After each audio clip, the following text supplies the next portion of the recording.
in an attempt to set the record straight. Now, he rarely does these exclusive long-form interviews, given the nature of his current situation. Now, for 4.5 years, he has been confined at the Ecuadorian embassy, where he's not seen the light of day in all that time. So Assange, of course, he founded the group WikiLeaks. That was back in 2006. And in the years following, he made international headlines after releasing hundreds of thousands of classified U.S. government documents. And in 2010, he was detained in England after Swedish officials issued an arrest warrant over allegations that he may have sexually assaulted 2 women. That is a charge which he will respond to later in this program tonight in this interview. Now, in 2012, he was granted asylum in the Ecuadorian embassy in the city of London.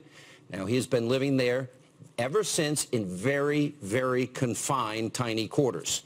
So in this wide-ranging interview, which we will show for the entire hour tonight, Assange told me what drives him to expose government and media corruption.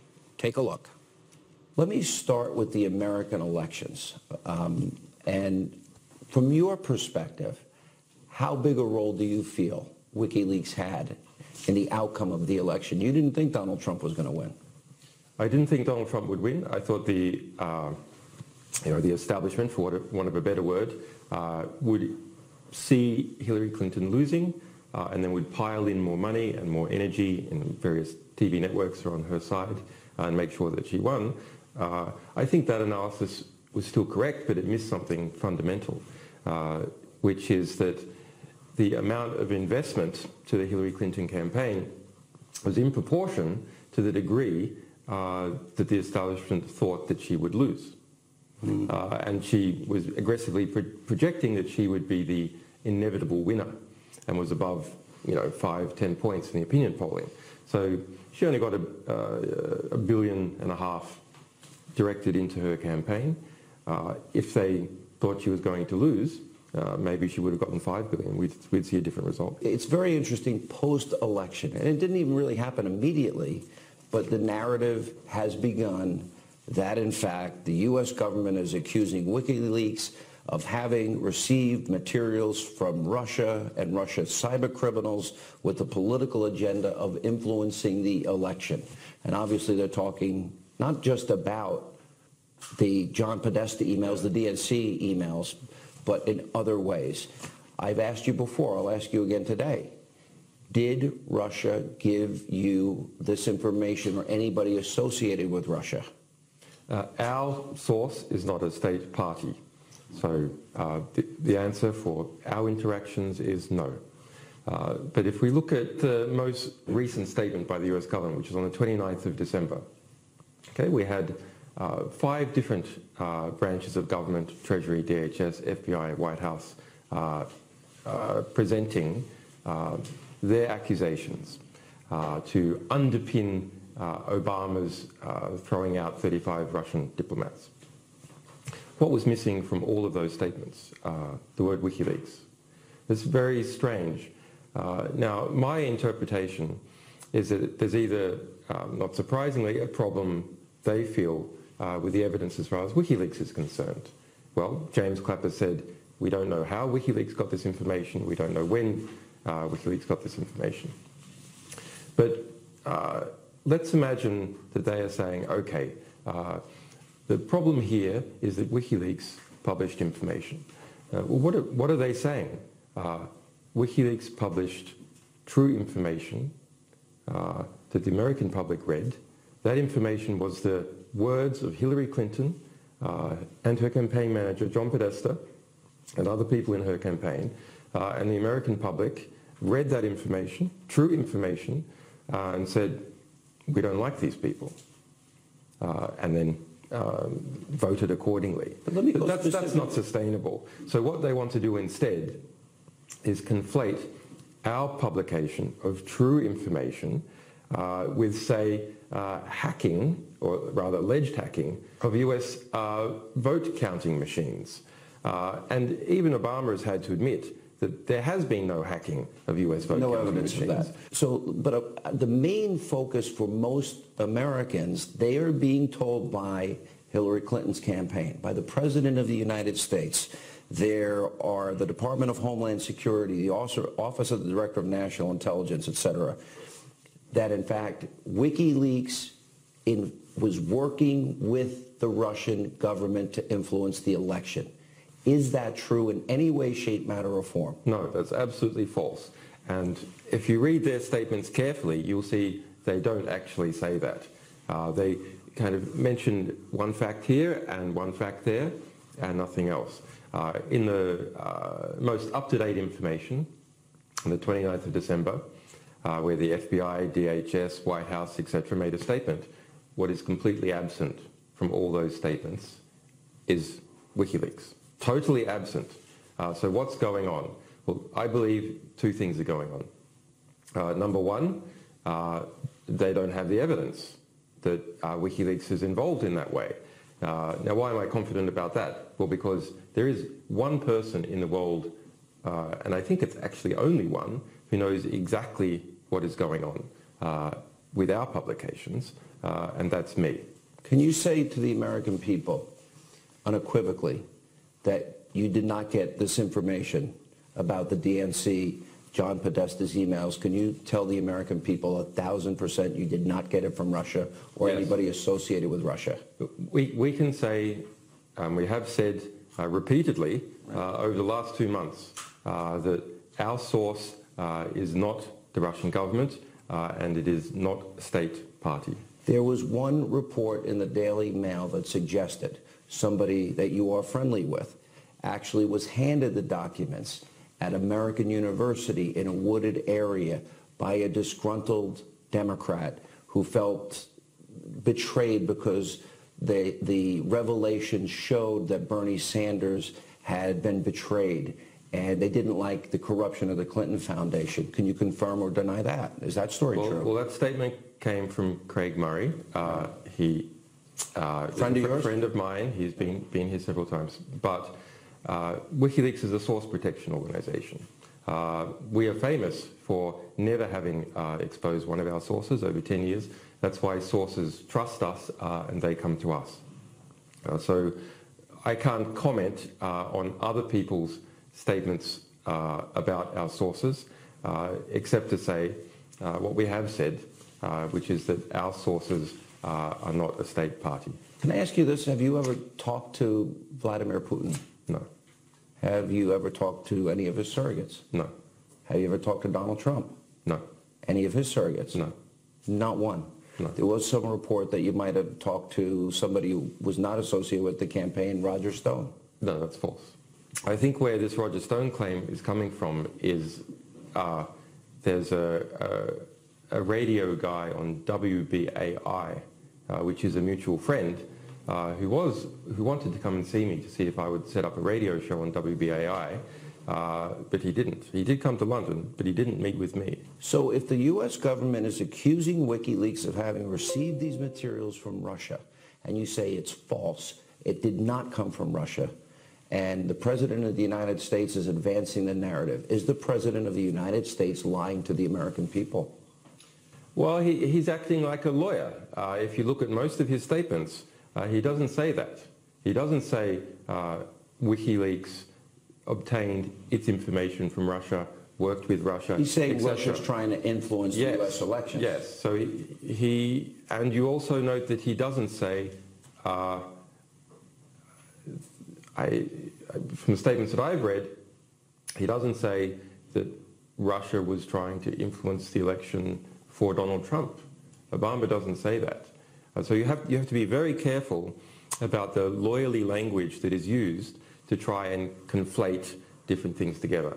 The question is WikiLeaks publications. Okay, true information that the American people took up and they acted accordingly. Was it influential? Did it have a lot of influence? Statistically, yes, it's was the #1 topic on Facebook throughout October. It's the #1 topic on Twitter, political topic, also throughout October. Did it change the outcome?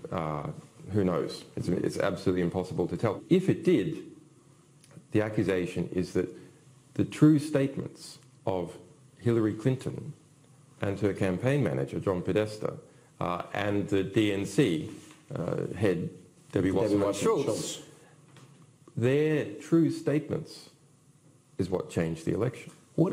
How do you view yourself? Are you a journalist?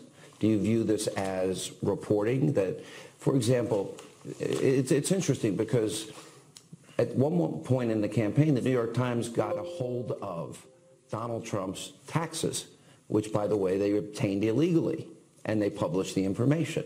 Is there any difference between, you are not going to reveal your source, but nobody has said what you released is not true. They went forward with the story on his taxes. Is there any difference? There is a difference, which is our material is better presented, less intermediation. The public responded to it more than the New York Times. But the editor of the New York Times, he has come out and said that he would do the same thing as WikiLeaks. If they had obtained that information, they would publish it. Now, unfortunately, I don't believe that is true. I believe they would selectively maybe publish just a bit here and a bit there. They would not have done what we did, which is present the American public everything that we knew.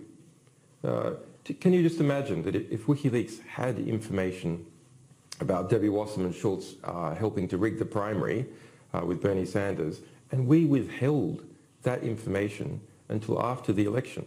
That would be an absolutely unconscionable act for a media organization to engage in. Unfortunately, those sorts of acts do happen, but not with this organization.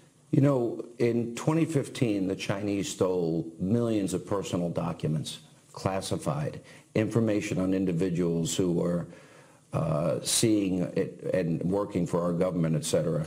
So if they don't say anything about China and they selectively choose this, is it to delegitimize Donald Trump? What's your interpretation of that? It's exactly what it's designed to do. If you look at what the allegations are, they don't mention WikiLeaks for the 29th. They don't mention our publications. Our publications had wide uptake by the American people. They are all true.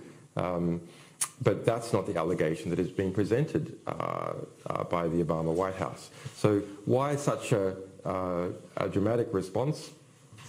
Well, the reason is obvious. They're trying to delegitimize Trump administration as it goes into the White House. They are trying to say that President-elect Trump is not a legitimate president. Legitimately elected president. Not a legitimately elected. If your information... You watch. They will seize on this and harp on it for the next 4 years. I think that's a mistake. I think that's a mistake not just in fact, that's a mistake for the US Democratic Party. I think it's a stupid maneuver. It's the same reason why they lost the election, which is instead of focusing on substance, they focus on other things which they think are short-term wins, but are not strategic. A little comment by Trump here and there, for example, or this attempt to say that how outrageous it is that the American public receive true information before an election. That the public doesn't buy that. They want as much true information as possible. If the information you had was about Donald Trump and his campaign, would you have equally released that? Yes, absolutely. It would be, once again, just think about it from our perspective. We've won a lot of media awards. We have the trust of our sources. We have the trust of our readers, having never got it wrong. Well, this is an important point. 10 years, not one evidence where you've been proven wrong. Well, not even one sustained allegation, even. We have a perfect record in relation to authenticating the material that we publish. That's a very valuable reputation to have, and we try and preserve it. So what else do we have a record for? There's no sources coming out through other journalists, say, for example, they can still keep their anonymity. There's no sources coming out and saying, we gave WikiLeaks all this information about Donald Trump or President Xi or Vladimir Putin, and you know what? They didn't publish it. I know you. No one has come out and said that. If they did, that would hurt our reputation for trust for our sources. I know you want to protect your sources, and when you first told me on my radio show that it was not Russia. You said so reluctantly. Can I ask, take it one step further? Can you say that the source was within the United States? I don't want to constrain whether it was someone inside the United States, in the DNC, in the service providers that provide for the DNC, or outside, etc. I think we have already pushed it quite a lot. More than you would like. More than we would like, by saying it's not a state party. That was necessary to do because there was a serious attempt to distract from the content of our publications with this Russian narrative. Now, our sources are interested in two things. They're interested in protecting their identity, but also not going through all that effort and risk to themselves only to have the publication undermined. Then what do you make of the President of the United States, and Donald Trump may, in the next 24 to 48 hours, contradict with whatever information he's teasing that he does have, but he made a decision to expel 35 Russian diplomats in 2 sites, impose 12 sanctions against the Russian government, and you know, the Russian President Putin responded by inviting children to a Christmas party and said he will wait to deal with the new president. Why would the president, you're saying that Russia did not give you this information. He is very closely suggesting that, in fact, they did. And he's wrong. So my question is, does he know he's wrong? And from your perspective, he has to know. He's playing games. He's playing games. He's playing games. He's dishonest. Fair? Is he lying to the American people? He's acting like a lawyer instead of being honest. So he's playing games by trying to suggest that Russia, quote, hacked the election, unquote, pretending that what's going on here is Russia hacking voting machines, for which there is no evidence, then suggesting without saying that our information was part of a plot to get Donald Trump elected. Once again, from our side, which we understand there's no evidence, but even James Clapper and so on coming out and saying, we don't know how WikiLeaks, we don't know when or how WikiLeaks got this information. So it's a construction to try and erect the topic that Donald Trump is illegitimately elected. More of my exclusive sit-down interview with WikiLeaks founder Julian Assange at the Ecuadorian Embassy in London. I asked him specifically about the FBI and DHS report on 2016 and the election hacking. Let's take a look. The FBI, Department of Homeland Security, this goes to the 29th of December this past year, released a joint report detailing how federal investigations and investigators linked the Russian government to the hacks of the Democratic Party organization. And they gave a 13-page memo. I'm sure you've read it. I have read it in detail. At this point. Okay. Supposedly they give technical details regarding tools and some of the infrastructure of the Russian civilian and military intelligence, but they don't give any proof positive. They give a five-page description of some of the tools that they allege that the Russian state uses. The rest is just fairly boring security recommendations. On the top, there is a disclaimer saying nothing. I was going to ask you about that. Guarantee that any of this information is accurate. Right. It's a guess. So if it's just, you'll look in the. I used to be a computer security expert. That was my job. This is a bad report, and you look in the rest of the computer security community, you'll see dozens of other computer security experts in the United States, absolutely not affiliated with Russia. Isn't it contradicted though by our own Director of Intelligence, National Intelligence? James Clapper. James Clapper. There's nothing in that report that says that any information was given to us. Nothing. What they have is what they call indicators. So like a way to recognize if these tools, these alleged Russian tools, have been used on your system. Mm-hmm. Okay. So in response to that, some engineer at one of the US electricity companies found this signature on one of their laptops. Okay, so then this was analysed by a wide range of US computer security experts. I've read those reports in detail, and it's discovered this is a commercially available tool produced by Ukraine. So it's straight out of the bat, we either have a deliberate attempt to mislead or thoroughly incompetent work, straight out of the bat. So that story about the laptop at the power generation center, that was picked up by the Washington Post and the administration, pushed everywhere, that here's the Russians infiltrating the electricity grid, and it was completely bogus. That was bogus. But there's another side of this, which is, I think, pretty fascinating, and that is that Hillary Rodham Clinton had a private server at a mom-and-pop shop in a bathroom closet that I would argue, and other lawyers would make arguments that it was illegal for her to have. From what we understand, the Podesta emails were hacked through a phishing scheme where it said, click on this, give us your information, and he did so. So we made it... Well, there's a number of hacks of the DNC and Podesta based on the publicly available information. This is not something coming from our sources.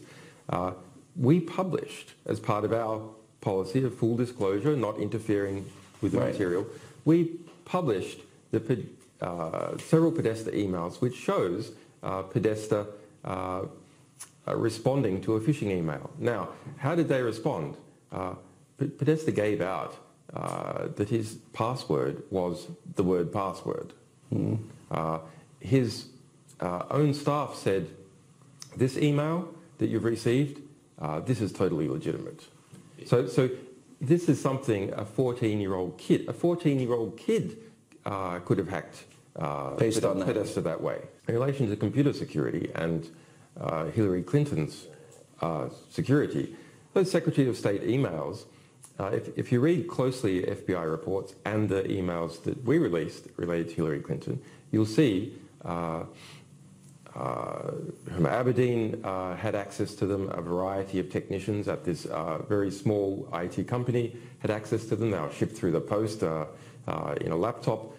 She had over a dozen different devices keyed in to have access to them, her iPad, etc. She made almost no attempt to keep them secure from states. Now, was she trying to keep them secure from the Republicans? Well, probably. But in terms of foreign states, almost no attempt. The reason we have these laws, though, are for transparency, and she wanted to avoid congressional oversight. Absolutely. Absolutely. That's absolutely my interpretation as well. Now, WikiLeaks has been a very strong proponent of the Freedom of Information Act. This is probably actually, if you think about it, probably against our interests as a publisher. But we believe that people have the right to know true information about what the government is doing. Now, the Freedom of Information Act has been subverted. We published Sarah Palin's emails. Why? Because she had, when she was governor of Alaska, she maintained an account that was being used, intentionally or not, to evade the Alaskan Freedom of Information Act. So we published them back in 2008. And coming up, WikiLeaks exposed how the mainstream media was discussed, how WikiLeaks exposed the rampant collusion between the mainstream media here in America and the Clinton campaign. Let's take a look. I said in my country, Julian, that journalism is dead. I said it in 2008 because I was investigating Barack Obama and his backgrounds and his associations and his career and his lack of knowledge and his radical belief system. And everybody in the media ignored a lot of it. So my question to you then is, now knowing what WikiLeaks revealed about the Podesta emails, on Clinton corruption, on pay-to-play, on Bernie Sanders being cheated, all of this is revealed. Not a lot of it was covered. So what does that say to the American people about media coverage in America? Dishonest? It's very dishonest. Corrupt is interesting. It depends on your definition. If you look at what we published in the Podesta email, if they're colluding with Hillary, that's not corrupt. it's a ethical corruption. They're not identifying it to their audiences. They claim that they're objective journalists. It's ethically corrupt. Corrupt by corruption also means something in law, which is that you're taking money in exchange. Okay. So I don't think that collusion. They're colluding, yeah. Okay, because they share her political agenda. Well, why else would they collude? Or they hate Donald Trump? I think that's an optimistic interpretation, that they share the political agenda. Well, explain that. It's more like you rub my back, I'll rub yours. I'll give you, I'll give you information. You'll come to my, I'll invite you to my child's christening or our next big party, or do you know what I mean? We go to school or a state together. dinner. Yeah. So I think it's more, sadly, I think it's along those lines. But I look at this list of what WikiLeaks exposed for... Can I just go back to this media question? What is the line now in the New York Times, MSNBC? Okay. The line is that WikiLeaks changed the result of the election. Okay. And as editor of WikiLeaks, we're quite happy to have the credit for exposing the corruption and behaviour that was occurring in that Clinton team. And the DNC fixing things in relation to Bernie Sanders, we're quite happy to accept that. Was that your motivation? Was your motivation to influence the election? Or is your motivation, what is your motivation? Is it fidelity to truth? My motivation for maybe 20 years, but 10 years with WikiLeaks, has been to publish true information that is otherwise unsayable. So we're not in competition, if you like. You have no political agenda. That is a political agenda. We have expose the government corruption? It's not a party political agenda. It's a philosophical agenda. We believe that the best type of government comes from a government that is scrutinised by the people when they have true information about how government and major corporations, other power actors in society actually behave. Let me ask this. As a conservative, one of the things that shocked me about the revelations with WikiLeaks in this election cycle, it drove me crazy for years. The narrative that would be used by the Democrats about conservatives like myself as Republicans are racist, that they're sexist, that they're homophobic, that they're misogynistic, Islamophobic, xenophobic, all those lines are used.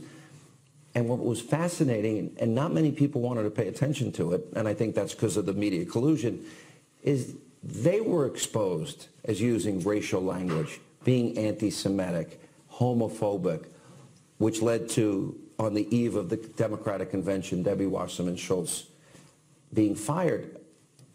That, to me, was the type of thing that you sort of like open a window and things are not often the way they appear. Is this now a new reality going forward in terms of if the media is not going to do their job, there are going to be more WikiLeaks in the future? Well, I certainly hope so. And coming up, over the years, Julian Assange.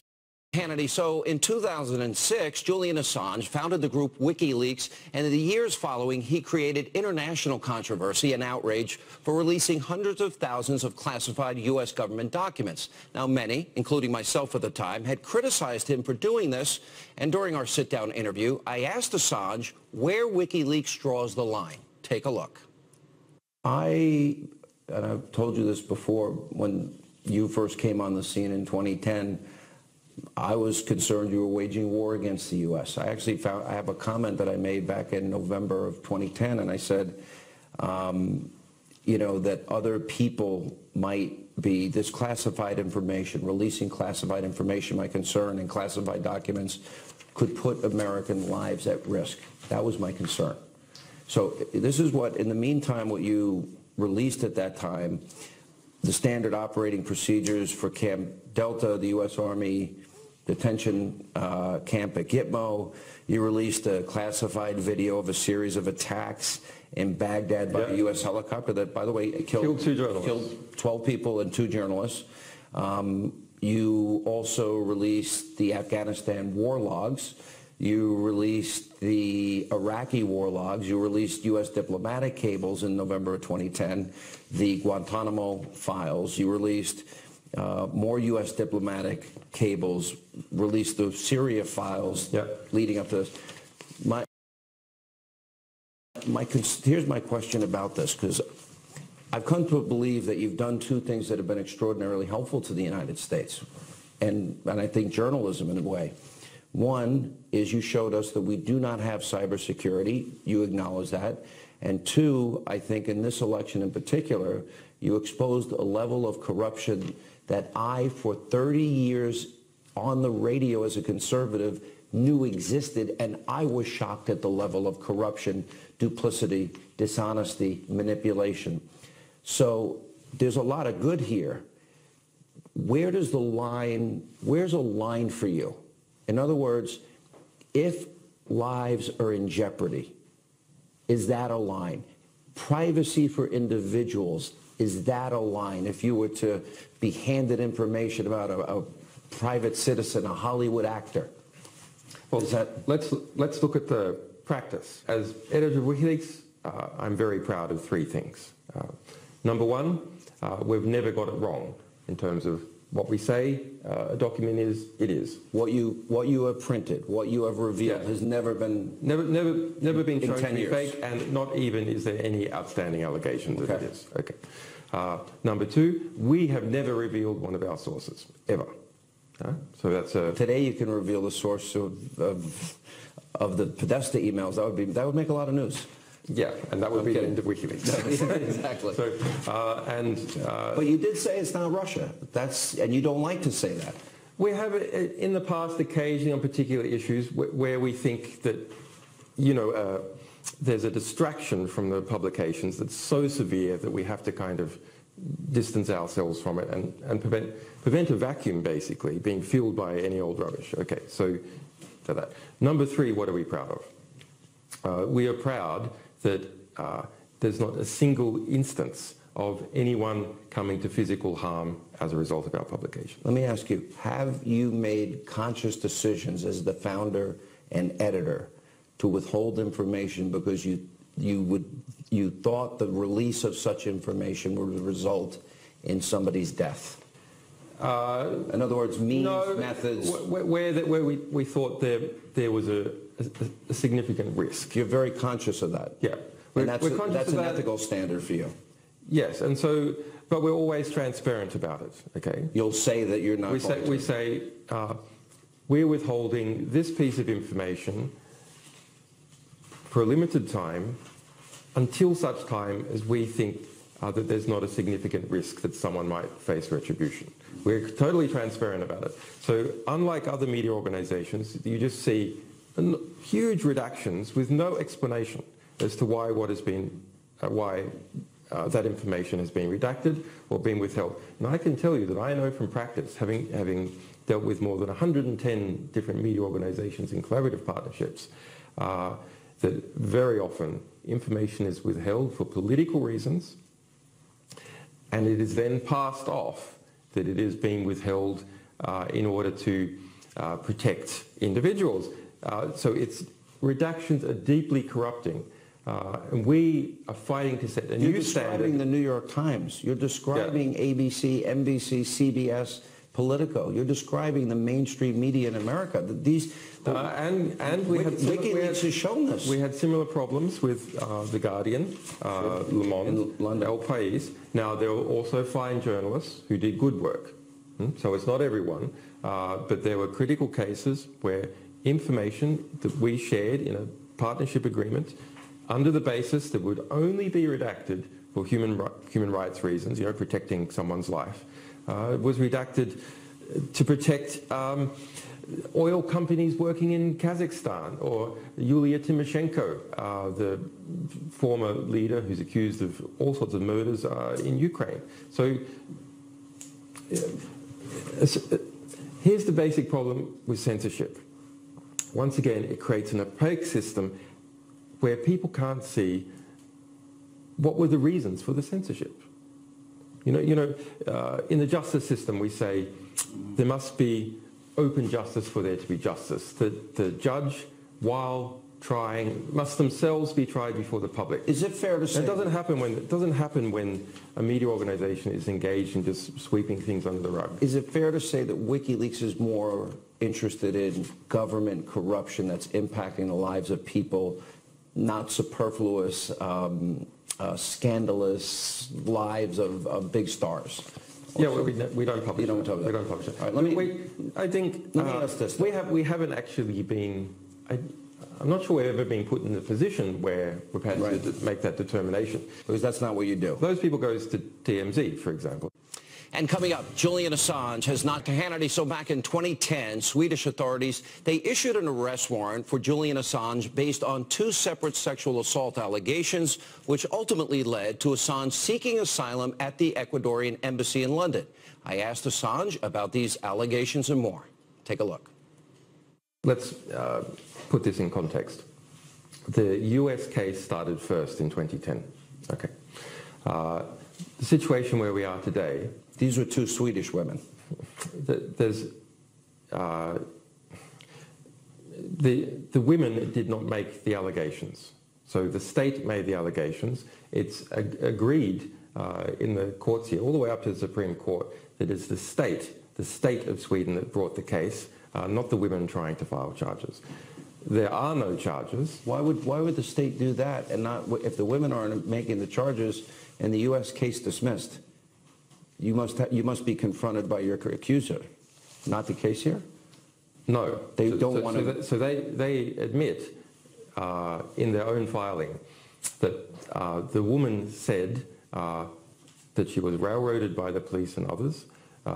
In the court's material, that the police made up the accusation, and I've already been previously cleared by the chief prosecutor of Stockholm.